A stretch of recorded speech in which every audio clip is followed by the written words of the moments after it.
আসসালামু আলাইকুম। সংবাদে আপনাদের সবাইকে স্বাগত জানাচ্ছি। আমি ফিরোজ তোহা। শুরুতেই আরবে কেবলস সংবাদ শিরোনাম। পুরোদমে ভারত পাকিস্তান যুদ্ধ চলছে, আর এই মুহূর্তে আমাদের হাতে এসেছে যুদ্ধের ভয়ঙ্কর কিছু গুরুত্বপূর্ণ আপডেট সংবাদ। প্রথমেই জানাবো, ভারতের আরেকটি সেনা চৌকি ধ্বংসের দাবি করল পাকিস্তান। চলমান উত্তেজনার মধ্যে নিয়ন্ত্রণ রেখায় এলওসি ভারতীয় সেনাবাহিনীর আরেকটি সেনা চৌকি গুড়িয়ে দেওয়ার দাবি করেছে পাকিস্তান সেনাবাহিনী। আজ সীমান্তের মন্ডল সেক্টরে সিটপে তল্লাশি চৌকি গুড়িয়ে দেওয়া হয়েছে বলে সূত্রের বরাতে জানিয়েছে জিও নিউজ। এরপর জানাবো, এবার পশ্চিম তীরকে গাজায় পরিণত করতে মরিয়া ইসরায়েল। দখলদার ইসরায়েল গাজা উপত্যকার বিরুদ্ধে যে কৌশল প্রয়োগ করেছে, ঠিক একই কৌশলে এবার ফিলিস্তিনের আরেক শোর পশ্চিম তীরে সামরিক আগ্রাসন বৃদ্ধি করছে। সম্প্রতি ব্রিটিশ পত্রিকা ফিনান্সিয়াল টাইমসের এক প্রতিবেদনে এমনটাই তুলে ধরা হয়েছে। এদিকে গাজায় ইসরায়েলি হামলা অব্যাহত, নিহত বেড়ে 52,653। অবরুদ্ধ গাজা উপত্যকায় দখলদার ইসরায়েলিদের অব্যাহত হামলায় গত 24 ঘণ্টায় আরও 38 জন নিরীহ ফিলিস্তিনি নিহত হয়েছে এবং আহত হয়েছে অন্তত 145 জন। জানাবো, আয়কর রিটার্ন দাখিলে নতুন রেকর্ড। জাতীয় রাজস্ব বোর্ড এনবিআর-এর করদাতা বান্ধব উদ্যোগ এবং প্রযুক্তি নির্ভর সেবার ফলে অনলাইনে আয়কর রিটার্ন দাখিলে নতুন রেকর্ড সৃষ্টি হয়েছে। চলতি অর্থবছরে এখন পর্যন্ত 16 লাখের বেশি করদাতা অনলাইনে রিটার্ন দাখিল করেছে। এছাড়াও 20 লাখের বেশি করদাতা ইতিমধ্যেই ই রিটার্ন সেবার জন্য নিবন্ধন সম্পন্ন করেছে। এবং সর্বশেষ জানাবো, বাংলাদেশে ভারতীয়দের অনুপ্রবেশ যা বলেন নিরাপত্তা উপদেষ্টা। জাতীয় নিরাপত্তা উপদেষ্টা খলিলুর রহমান বলেছেন, বাংলাদেশি নাগরিক উল্লেখ করে সীমান্ত দিয়ে ভারত থেকে মানুষ প্রবেশ পুশিন করানোর বিষয়টি গ্রহণযোগ্য নয়। আজ পররাষ্ট্র মন্ত্রণালয়ে সাংবাদিকদের সঙ্গে আলাপকালে তিনি এসব কথা বলেছেন। প্রিয় দর্শক, এতক্ষণ শুনছিলেন সংবাদ শিরোনাম, এবারে বিস্তারিত। তবে তার আগে বন্ধুরা, অনুরোধ থাকবে এই সংবাদটিতে একটি লাইক দিন। এই চ্যানেলে আপনি নতুন হয়ে থাকলে আমাদের সংবাদটি দেখতে দেখতে চ্যানেলটি সাবস্ক্রাইব করে রাখুন। কমেন্ট করে বন্ধুরা আপনার মূল্যবান মতামত জানিয়ে দিন আপনি বিশ্বের কোন দেশ থেকে বা বাংলাদেশের কোন স্থান থেকে আমাদের সংবাদটি দেখছেন এবং শুনছেন। আর বন্ধুরা, ভারত পাকিস্তান যুদ্ধে আপনি কোন দেশকে সমর্থন করেন কমেন্ট করে জানিয়ে দিন। এবারে বিস্তারিত। ভারতের আরেকটি সেনা চৌকি ধ্বংসের দাবি পাকিস্তানের। চলমান উত্তেজনার মধ্যে নিয়ন্ত্রণ রেখায় এলওসি ভারতীয় সেনাবাহিনীর আরেকটি সেনা চৌকি গুড়িয়ে দেওয়ার দাবি করেছে পাকিস্তান। ভারত পাকিস্তান সীমান্তের মন্ডল সেক্টরে স্ট্রিটপে এই তল্লাশি চৌকি গুড়িয়ে দেওয়া হয়েছে বলে সূত্রের বরাতে জিও নিউজ জানিয়েছে। নিরাপত্তা সূত্রের বরাতে ওই প্রতিবেদনে বলা হয়েছে, পাকিস্তানি সেনাদের গুলিবর্ষণে ভারতীয় পোস্টটি ধোঁয়ায় ঢেকে যায়। পাকিস্তানি বাহিনীর যথাযথ পদক্ষেপে পোস্টটি রক্ষায় ভারতীয় সেনাদের সব চেষ্টা ব্যর্থ হয়েছে। জম্মু কাশ্মীরের পহেলগাঁয়ে বন্দুকধারীদের হামলার 2 সপ্তাহ পর মঙ্গলবার মধ্যরাতে পাকিস্তান ও ভারতের মধ্যে আবারও যুদ্ধ শুরু হয়েছে। এতে 9টি স্থানে হামলা চালিয়েছে ভারতীয় সেনাবাহিনী। ভারতীয় সামরিক বাহিনী মাত্র 25 মিনিটে অন্তত 24টি ক্ষেপণাস্ত্র ছুড়েছে পাকিস্তানে। এতে পাকিস্তানের কমপক্ষে 70 জন নিহত হয়েছে বলে জানিয়েছে তারা। এরপরই পাকিস্তান ভারতের উপর প্রতিশোধ নেয়ার অঙ্গীকার করেছে। তারাও আগামীতে সুযোগ সুবিধা বুঝে তারপর হামলা চালাতেও প্রস্তুত। পাকিস্তান সেনাবাহিনী প্রধানকে নির্দেশনা দিয়েছে পাকিস্তানের প্রধানমন্ত্রী। তিনি শেবাজ শরীফ জানিয়েছেন, পাকিস্তানের উচিত হবে তার সর্বশক্তি দিয়ে এবার ভারতের বুকে আঘাত করা, কারণ কোনরূপ সন্ত্রাসী কর্মকাণ্ডতে জড়িত না থাকার পরও তারপর পাকিস্তানকে সরাসরি দায়ী করছে নরেন্দ্র মোদীর সরকার। কিন্তু পাকিস্তান কোনো সন্ত্রাসী কর্মকাণ্ডের সঙ্গে জড়িত নয়, তারা আবারও বিষয়টি নিশ্চিত করেছে। এবার পশ্চিম তীরকে গাজায় পরিণত করতে মরিয়া ইসরায়েল। দখলদার ইসরায়েল গাজা উপত্যকার বিরুদ্ধে যে কৌশল প্রয়োগ করেছে, ঠিক একই কৌশল এবার ফিলিস্তিনের আরেক শোর পশ্চিম তীরে সামরিক আগ্রাসন বৃদ্ধি করছে। সম্প্রতি ব্রিটিশ পত্রিকা ফিনান্সিয়াল টাইমসের এক প্রতিবেদনে এই তথ্য তুলে ধরা হয়েছে। আজ প্রকাশিত পত্রিকাটির প্রতিবেদনে বলা হয়েছে, পশ্চিম তীরে আক্রমণের প্রকৃতি এবং মাত্রা বাড়ানো হয়েছে।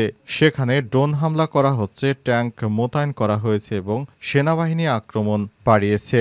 ইরানি বার্তা সংস্থা তাসনিম জানিয়েছে, ফিলিস্তিনের বিরুদ্ধে দখলদার ইসরায়েলি সামরিক বাহিনীর পাশাপাশি ইহুদি বসতি স্থাপনকারীদের সহিংসতা এবং আক্রমণ ছড়িয়ে পড়ার কারণে পশ্চিম তীর এখন গাজায় পরিণত হওয়ার ঝুঁকিতে রয়েছে। ফিনান্সিয়াল টাইমস বলছে, গত 18 মাস ধরে ইসরায়েলি সেনাবাহিনী পশ্চিম তীরের বিরুদ্ধে এমন সব কৌশল ও অস্ত্র ব্যবহার করে আসছে যা গাজা উপত্যকার বিরুদ্ধে বারবার ব্যবহৃত হয়েছে। তবে বছরের পর বছর ধরে পশ্চিম তীরে কখনো সেই কৌশল এবং অস্ত্র ব্যবহার করা হয়নি। এই পরিস্থিতির কারণে বিভিন্ন ত্রাণ সংস্থা সতর্ক করে বলেছে, তারা সব জায়গায় ধ্বংস চালিয়ে যাচ্ছে। তাদের এই ধ্বংসের হাত থেকে বাঁচার জন্য অবশ্যই সব পক্ষকে কাজ করতে হবে, তা না হলে তারা পুরো এলাকায় ধ্বংস করে দেবে। তাদের ধ্বংসযজ্ঞের হাত থেকে বাঁচতে নানা রকম কৌশল নিয়ে এগিয়ে যাচ্ছে বিভিন্ন বাহিনী। বিশেষ করে গাজার বিভিন্ন শহরগুলোতে তারা হামলা অব্যাহত রেখেছে। তাদের এই হামলার কারণে এখন পরিস্থিতি অনেক খারাপ পর্যায়ে চলে এসেছে। গাজা ইসরায়েলি হামলা অব্যাহত, নিহত বেড়ে 52,653। অবরুদ্ধ গাজা উপত্যকায় দখলদার ইসরায়েলের অব্যাহত হামলায় গত 24 ঘন্টা আরও 38 জন ফিলিস্তিনি নিহত হয়েছে এবং আহত হয়েছে অন্তত 145 জন। এ নিয়ে 2023 সালে অক্টোবর থেকে এ পর্যন্ত কমপক্ষে 52,653 ফিলিস্তিনি নিহত হয়েছে বলে বুধবার জানিয়েছে গাজা স্বাস্থ্য মন্ত্রণালয়। মন্ত্রণালয়ের বিবৃতিতে আরও বলা হয়েছে, এছাড়া মোট আহতের সংখ্যা দাঁড়িয়েছে 1,18,897 জনে। বিবৃতিতে আরও জানানো হয়েছে, এছাড়াও অসংখ্য লাশ এখনও ধ্বংসস্তূপের নিচে বা রাস্তায় পড়ে আছে, কিন্তু উদ্ধারকর্মীরা সেগুলো কাছে পৌঁছাতে পারছে না। নিখোঁজ থাকা এসব ফিলিস্তিনিদের মৃত হিসেবে গাজার তথ্য অফিস জানিয়েছে, গত 19 মাসে ইসরায়েলি হামলায় কমপক্ষে 62,000-এর বেশি ফিলিস্তিনি নিহত হয়েছে, যাদের বেশিরভাগই নারী ও শিশু।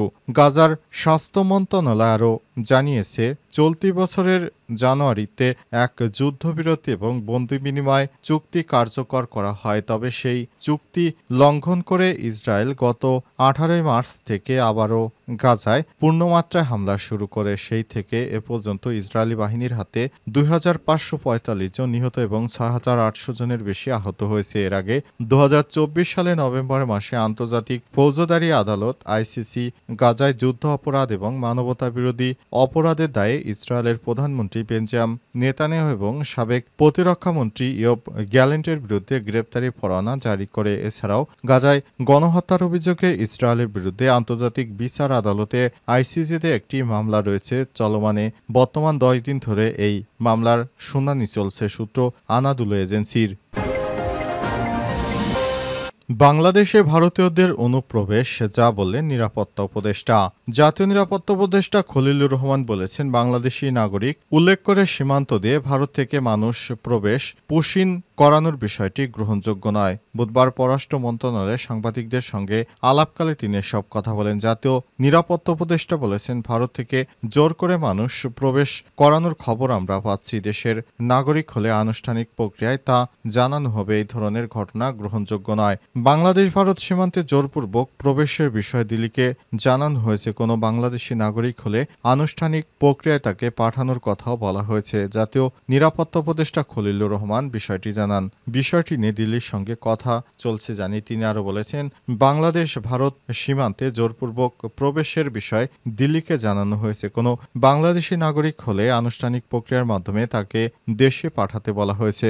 আজ ভোর 4:30 থেকে মাটিরাঙ্গা তাইনন্দ সীমান্ত দিয়ে 15 জন, গোমতী ইউনিয়নের শান্তিপুর সীমান্ত দিয়ে 27 জন ও পানছড়ি লোগাং ইউনিয়নের রূপ সেনাপাড়া সীমান্ত দিয়ে 24 জন সহ মোট 66 জন ভারতীয় নাগরিককে অনুপ্রবেশের অভিযোগে আটক করেছে বিজিবি। আটক ব্যক্তিরা নিজেদের গুজরাটের বাসিন্দা দাবি করেছে। আটককৃতরা বাংলা ভাষাভাষী। তাদের গুজরাট থেকে বিমানে করে সীমান্তে নিয়ে এসে বিএসএফ সদস্যরা শান্তিপুর সীমান্ত দিয়ে বাংলাদেশে অনুপ্রবেশ করায় বলে জানা গেছে। খাগড়াছড়ির ভারপ্রাপ্ত জেলা প্রশাসক নাজমুল আরা সুলতানা জানান, সর্বশেষ খবর পর্যন্ত ৬৬ জন ভারতীয় নাগরিক অনুপ্রবেশ করানো হয়েছে। বিজিবি বিষয়টি দেখভাল করছে। তাদের আওতায় রয়েছে অনুপ্রবেশকারীরা। বিজিবির সঙ্গে স্থানীয় প্রশাসন ও পুলিশ সার্বক্ষণিক যোগাযোগ রাখছে। আমরা তাদের দ্রুত পুশ আপ করানোর চেষ্টা করছি। সম্প্রতি মেহেরপুর মুজিবনগরে গিয়ে 10 জনকে বাংলাদেশে জোর করে পাঠিয়ে দেয়